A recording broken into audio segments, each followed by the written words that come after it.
this is the face and I want to show the screen also, so you can just drag and drop here like that, this just like that, or you can use this picture per picture. And when you click on this, there is 4 options available for you, and first is to the left, to the right, and there is a left bottom to the right bottom. So I will use the right bottom.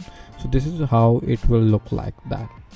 So my screen will be there and you can see me here right now. And there's the limitations that you cannot circle it the way you want to transform using the mask option in the Adobe Premiere.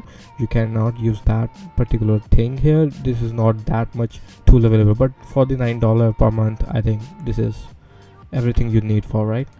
And then there are some things you can do if you don't want to use this, or either you can press Control D, or you can use this fit option, which will go back to there. And you can also use this crop button to crop it up. Cropping is actually pretty easy, just like this. If you want to add some or want to delete a color from it, just like that, and you can easily delete the color from the background, which is the blue here. And how to do that, just click on here and let me just drag and drop like that here. And there is an adjustment of settings here.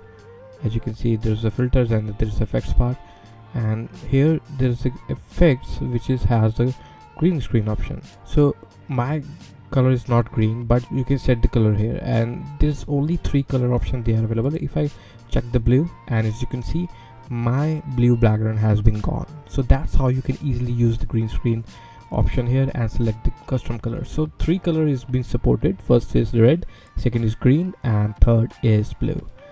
That's how you can easily set about it. So as you can see, this looks actually pretty neat. And to decrease more these green elements, and you can easily either decrease or increase the threshold. So I think this looks perfect, so is that there won't be any background thresholds out there. So that's how you can use the green screen with the help of Clipchamp.